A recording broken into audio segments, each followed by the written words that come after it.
Hi everyone, today's session is communication skills for health and social care management. And it's what today's session we're going to be looking at now. My name is Shazia Khan and we're going to be looking at the assignment discussion. So we're going to look around the assignment discussion. But firstly, what I want to do is quickly go through the learning outcomes, a refresher summary of what we've gone through, so you've got more of an idea of what you're doing in each learning outcome. So the first learning outcome we looked at was to understand how internal communication takes place within the health and social care organisations. We looked at, we will be looking at how internal communication takes place within health and social care.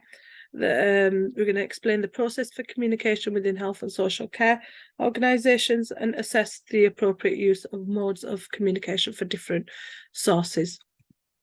1.1, we're going to look at what is the process of communication. So what we look at is communication is a two-way process, wherein the message in the form of ideas, thoughts, feelings, opinions is transmitted between two or more persons in the intent of creating that sort of understanding between them people. We looked at the dynamic process, which requires ongoing assessment of whether the message has been received accurately. And in this, with regards some paraphrasing, asking questions, reading body language, things like that. So we'll be going back and forth in regards to that and look at the communication process. We look at the communication cycle in learning outcome 1, which looked at the sender, the message, the feedback, and the receiver. We then went on to look at the communication process, sending and receiving information. So this is where the sender is clear about the purpose of the communication, and sender has an idea, information, question, and the message is sent, transmitted to the receiver. The receiver gets the message, considers the information, the receiver checks understanding, and if necessary, consults, and receiver formulates a response and gives feedback. Then we looked at the mode of communication. So there's different modes, so written, letters, bulletins, notice boards, updates, newsletters. These are different modes of communication, how someone would communicate with you. We then went on to look at another mode is face-to-face and oral patient consultations, any sort of care plans that you need to put together, briefings, any sort of meetings that you would have with your supervisor, your manager, departmental meetings, weekly updates, team meetings, and interviews and appraisals and disciplinaries. We also looked at the electronic communications, which is email and text, and telephone, which is another mode of communication, which is quite popular, to be honest. We then went on to look at non-verbal communication, and that includes sending and receiving messages without using words. So that could be things like your physical appearance, your body language, your pictures, symbols and drawings. And we looked at symbols and signs and drawings more later on towards the final learning outcomes, and it identifies that there's a need to have these in place. We then went on to look at the non-verbal communication, so things like eye contact, body language, hand gestures, importance of it, so you are being truthful whether or not you care, increases trust and clarity. So if you're having a discussion with a patient, you know, this identifies that, you know, they have trust in you when you have non-verbal, the clarity and the rapport you use as well. What are the purposes of communication? So to form and maintain relationships between you and maybe the patient or professional, to convey feelings, to solve problems, to persuade and make decisions, and to give information and to reduce any sort of stress. To provide information, to gain information, to generate ideas, to generate team cohesion, to motivate, to clarify information, and to provide information formally and informally, and to progress a task, so to generate understanding. So to send information vertically, we looked at the upward and downward horizontally. So the upward is from the lower end to the top hierarchy. So it could be the CEOs, the managers, and the downward communication is from the higher end, which could be the managers, down to the the lower workers. Methods of communication: oral communication, which is telephone, face-to-face meetings, telephone conferencing by video examples, video referencing, conferencing, and internet video link. Written is letter, memo, financial documents, advertisements, emails, and attachments. And graphical is production drawings, computer graphics. Choosing the most appropriate method depends upon the reason. So importance, if it's written, the recipient, internal, external, the technology available, the urgency of the message, the complexity of the message, and whether instant feedback is needed. So the limitations for oral, it is unsuitable if the matter to be communicated is lengthy. It lacks recorded evidence. It does not allow the listener much time to think. We also looked at video. It can be harder sometimes to focus. Written, it could be impersonal. Graphical can cost a lot and be quite expensive. So we looked at here the process of communication within health and social care and assessing the appropriate different modes of communication. And now we're going to go on to looking at just share the document with you, which is the sessions. So from 1 till 9, we'll be looking at these sessions. So I'm going to quickly go through all these with you. It's a summary of them so that you're able to, you can have a look at these in your own time, but a summary so that we're able to look at the assignment and go through that in more detail. So in the first session, we'll be looking at ways to communicate with others, explain why communication is important in health and social care setting, justify why communication is important in a care setting, outline the different forms of communication, outline 3 main forms of communication, identify key terms to remember when thinking about communication in a care setting, outline verbal and non-verbal communication, and identify important facts about verbal communication. Why is communication important? So the acronym that was used is AWARE.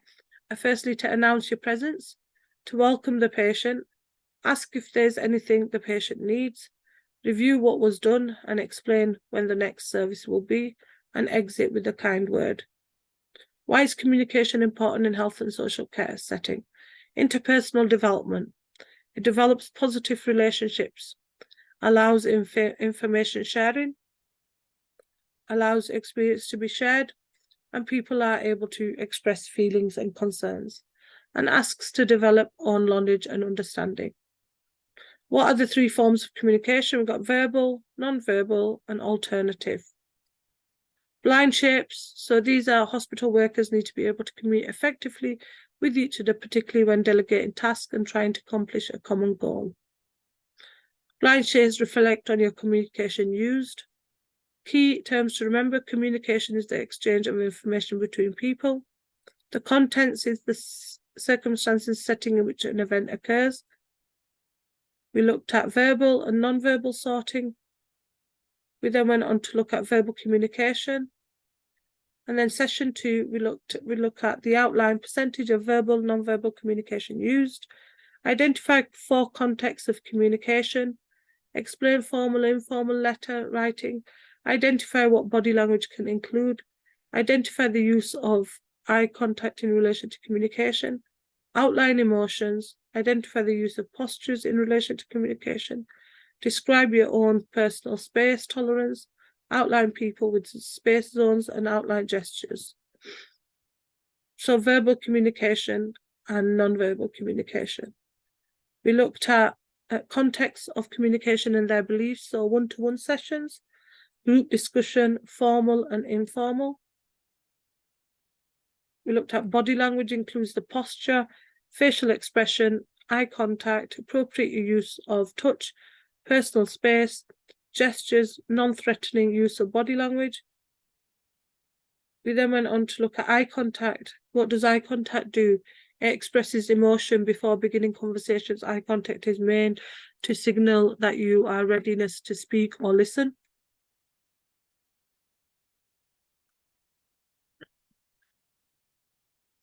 It provides feedback, expresses emotion, and can express sincerity, empathy, and warning. Showing emotions, so you can show emotions in the following way: you'd be worried, bored, surprised, sad, aggressive, happy, The posture, so the way you hold your body is important, can signify status, emotional level, persuasion. Your personal space, so what is your personal space? Why is your personal space so important when it comes to communication?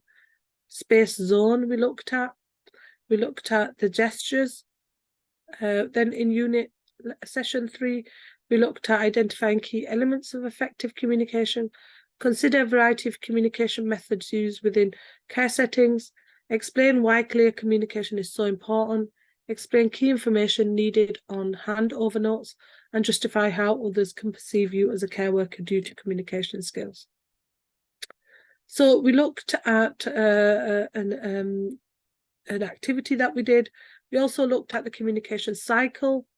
We looked at effective communication, so key elements: the sender, message, medium, receiver, understanding. We then went up to look at what silent whispers are. Also looked at clear speech, giving instructions, why that's so important. What effects can these issues have on communication? So what words are often pronounced correctly by young people? What words have different meanings as well? We also looked at the newspaper construction, and we looked at clear speech. We looked at a case study on John in regards to nonverbal signs. Then we went on to session 4, and we looked at justifying how information can be hard to read if not written correctly, explain what technology is used to communicate, identify social networking logos, identify what nonverbal communication consists of, identify key functions on mobile phones, and explain different forms of communication used in a care setting.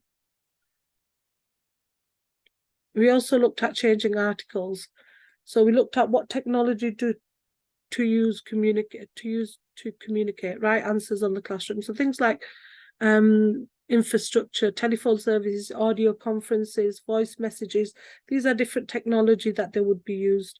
Social networking, Twitter, Google, Pinterest, Skype, Facebook, nonverbal communication.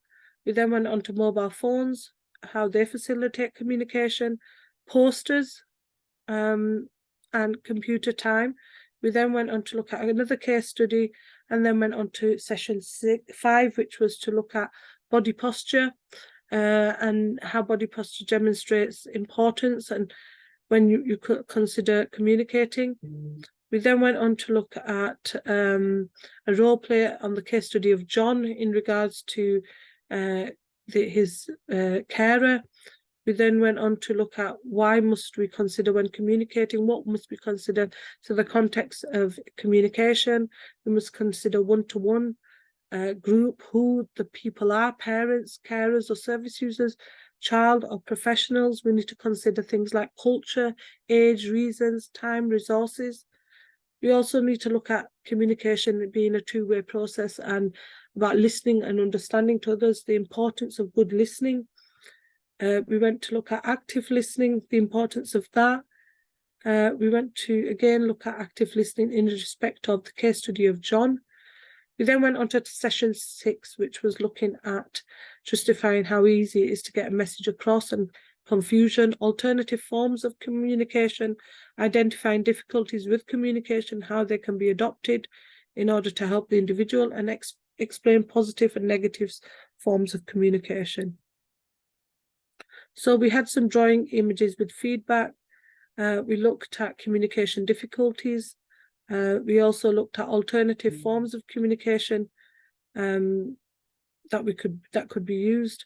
Alternative forms, things as Braille, British Sign Language, Makaton, finger spelling, text messaging, interpreters of speech, translators for written or verbal language, objects of reference, communication passports, symbols, technology aids, pictures, and advocates.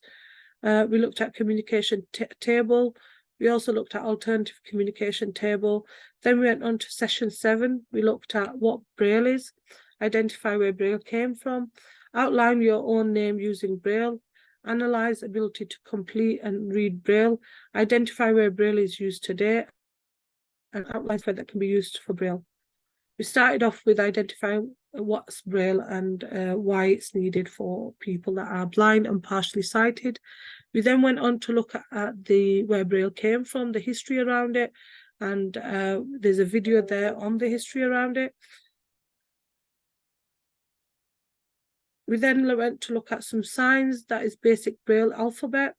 We then went to look at how Braille alphabet can be used and used it as an activity and reflected on this. We then looked at where Braille was used in everyday life and where it's used today. Braille software we looked at, and then we looked at using your memory as a table and how that would support in good teamwork. We then went on to session 8 and we looked at identifying what BSL is, identifying some basic BSL hand signals, identifying what finger spelling is, justifying how we use language within the setting, support of service users, outline communication through sign, and identify basic Makaton information. So we looked at some famous people, deaf people, and we looked at them: Thomas Edison, Shelley Beatty. We looked at in regards to Heather Whitehouse, Miss America, and Shoshana Stern, Weeds actress, was born deaf. We then went on to look at what British Sign Language is, and it's a two-handed finger spelling alphabet in British Sign Language, and it's used widely across the UK and across the internationally. We also looked at, there was a video there you could watch in your own time on BSL. We then went on to look at what finger spelling is and the importance of this. We then went on to look at British Sign Language and referred to Oracle to access any sort of PowerPoint slides on it. We then went to look at practicing BSL and reflecting on that. Communication through signs, so we looked at comprehension and expression. And we then went on to look at signing, why it's so important. Makaton, and there was a video there that you could look at. It's a method of communication through using signs and symbols. Unlike British Sign Language, it uses speech as well as actions, symbol and pictures and cards. We then looked at a self-study. Then we had the final session, which was session 9. And we looked in this session at explaining why clear communication is important when working with service users, identifying different signs and symbols that are used to communicate and the importance of signs and symbols, outline STC symbols, and identify how symbols can be used and who might use them. So starter, we had an activity where we needed to pair up and go through following instructions. What did you do? Why is clear communication important? So we looked at why it's so important within trying to build this trust, but trying to understand what people are saying within the healthcare profession as well. We then went on to look at signs and symbols and how they help to communicate. And there was a video there in regards to that, which you can watch in your own time. Symbols, we looked at that and why they were so important. So to provide visual clue, to provide alternative means of expression, to the more immediate than written information. We then went on to look at Somerset total communications in regards to symbols. We then went on to how symbols can be used to back up speech, understanding, to enable expression. Who uses symbols? We looked at that. Everybody, every day in life, they are used. We then went on to create your own symbols, so look at them. We then went on to look at how creating your own symbols was so important and the importance of symbols and signs within any society. Okay, now we're going to go on to the assignment discussion. So I'll just share the assignment discussion with you. Okay. So this is the assignment for communication skills for health and social care, and it's level 4, 15 credits. And the slides we've been to, learning outcome 1, 2, 3, 4, and 5, and the sessions we've been through will cover all the elements of the assignment. Please make sure you are using Harvard referencing when you are doing your assignment, and make sure you are using the right font size and have referencing. So in the main text, you are putting the author and the year, and in the bibliography at the end, you are putting the full referencing. And make sure you put your name on all the documents and which unit you are completing with your number, and also identify what unit it is, but also make it clear when you are doing the tasks that you have a heading for each task. So the assignment, the context. ATHE Home Services consists of a domiciliary care agency with 78 staff and 4 residential care homes, each with 35 residents, 20 full-time staff and 15 part-time staff. ATHE Home Services are being restructured, and this will involve all staff in all settings. The changes will impact on staff and users of services due to a revised staffing and the fee structure, which will need to be implemented. Staff numbers are being reduced within each setting, and each home will lose 6.5 posts, and the care agency will lose 10 staff. Some of this may be through voluntary redundancies, but compulsory changes to staffing are inevitable. There will be no further staff recruitment for the foreseeable future. Resources for activities and outings will be reduced by 25% of an overall budget of £125,000. As an operations manager for ATHE Home Services, you are key to ensuring that the changes are implemented successfully. You are tasked with informing the relevant people about the proposed changes and the timescales. This will require you to communicate the information to 2 groups, namely staff and users of the services.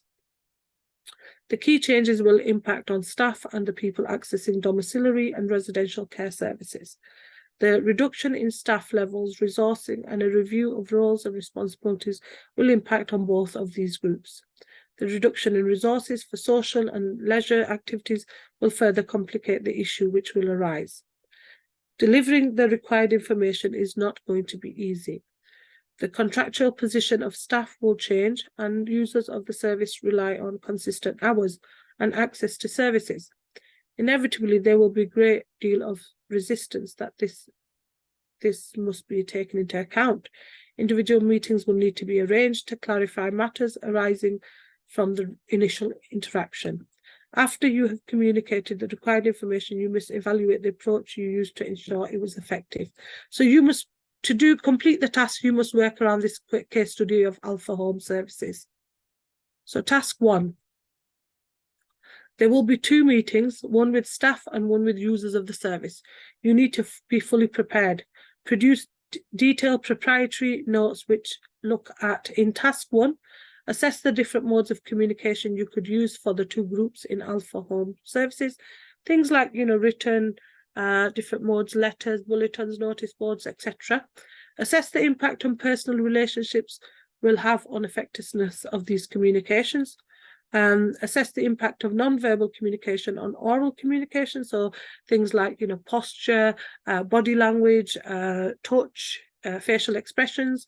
Analyze the factors that impact on the clarity of communications. Assess the impact of technology on oral and written communication, and that would be looking at things like the new technology, braille, phones, mobile phones, Facebook, things like that. Review the use of conventions in written communications, and that is learning outcome 1, AC 1.2, learning outcome 2, 2.1, 2.2, 2.3, 2.4, and 2.5. So that is for task 1. Make sure it is clear when you are doing that you have headings for each part of it that you are completing. So there's 6 elements in task 1, and they all refer to ATHE Home Services. Task 2. In completing this work, you reflect on communication processes generally within health and social care organisations and decide that a review would be helpful for your preparations. So there's 5 elements in task 2, which you must highlight each one. Firstly, explain the process of communication within health and social care settings using examples to illustrate the explanation. Secondly, you need to evaluate the formal communication methods and systems used by healthcare organisations when communicating with people accessing services in different contexts. So it could be things like, loop hearing, it could be accessing information for people with disabilities, hearing, braille, Makaton, BSL, you could look at all them in that.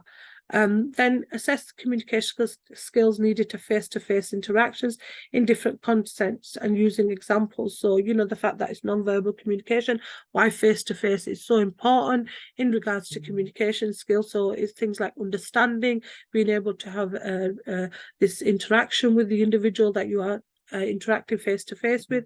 So you need to look at things like that. Fourthly, you will look at analysing the uses of confidentiality relating to communication with service users. The importance of confidentiality you would need to look at. And fifthly, summarise the additional skills needed by healthcare professionals to show effective communication with the service users. So any sort of extra additional skills, things like, the use of BSL, the use of Makaton, the use of, British Sign Language, Braille, any sort of extra experience then that covers task 2, and there's 5 elements. Make it clear when you're doing each part of task 2 that you have it as a heading so that you're able to identify what you're doing for each part, but make sure you have a contents page as well. The review will inform your choice of approach when communicating with staff and service users. Learning outcome AC 1.1, learning outcome 3, 3.1, 3.2, 3.3 and 3.4. Task 3. Now there's 3 elements to task 3. You are now ready to start the actual preparation for the meetings. You must ensure that you have considered and documented all that is required in order to make the meeting successful. You must prepare a plan for the meeting and any documentation you need, for example, an agenda or post-presentation questionnaire, which we went through the sessions to produce a poster. Using technology, design an oral presentation for the staff and another for the users of the ALPHA home services, which you will use to communicate the information required. So you need to do a presentation, PowerPoint presentation to staff using technology. Using the data relating to the staff and the budget reductions, include charts and graphs to illustrate key points. And that is, if you use charts and graphs and pictures and symbols and things, they illustrate communication. So you need to be looking at them. That is within task 3, and there are 3 elements, and it's learning outcome 4, AC 4.1, AC 4.2, LO5, AC 5.1, and AC 5.2 and 5.3. Task 4.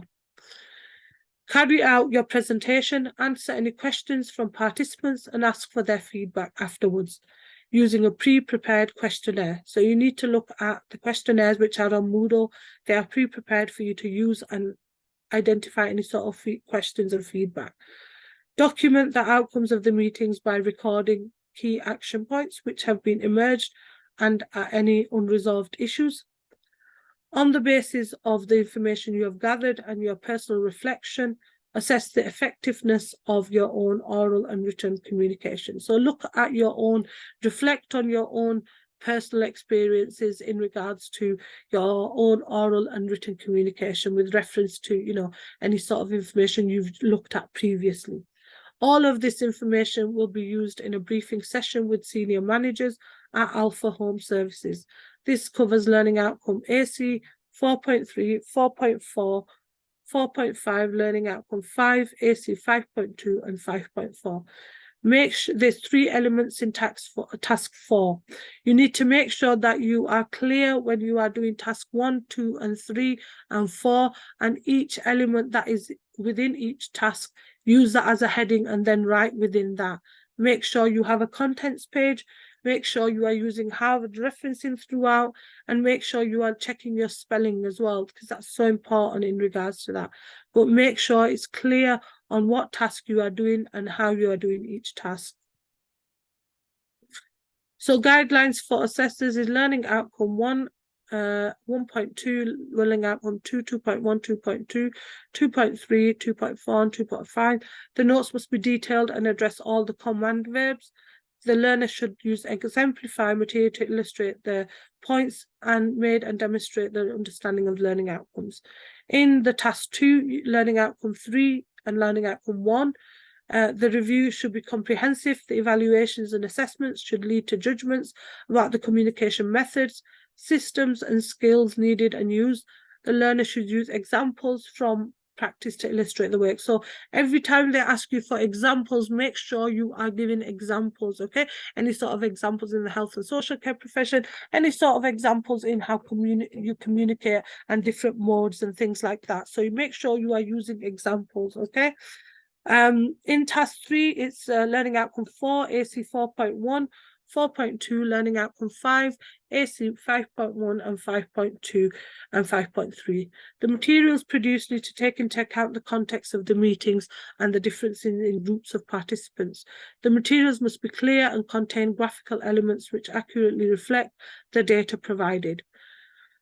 So then task 4, the final one, learning outcome 4, AC 4.3, 4.4, 4.5, and learning outcome 5, AC 5.2 and 5.4. The tutor will need to prepare 2 audiences to listen to the oral presentations and provide support as necessary with the questions which will be asked. Together with materials which have been produced by the learner, the assessor will need to provide assessment evidence to show learner has achieved learning outcome 4 and learning outcome 5. So you need to make sure that you have a contents page, make sure you are following the guidance of using Harvard referencing, make sure you have a heading which identifies which module you're doing and the credits, make sure you have your name on it and a contents page, and make sure you are using Harvard referencing and doing task 1, 2, and 3, and 4 as required. Okay, so each bit of the task has elements that you need to have, and you need to use them as headings that you have completed each part of the task. So task 1 has 6 elements to cover, task 2 has 5 elements to cover, and make sure you use them as headings, and task 3 has 3 elements to cover, and task 4 finally has 3 elements to cover. So make sure you are using headings, you are having your contents page, and make sure you are checking your work for your grammar and your punctuation, but also checking that you have used Harvard referencing. And also the resources are available. Any sort of additional resources are available on Moodle. Your assignment is available on Moodle. Your resources for the sessions, your learning outcomes are all available on Moodle. And that is it. So good luck in doing your assignment, and thank you for attending today's session. And that is the assignment session complete. Thank you.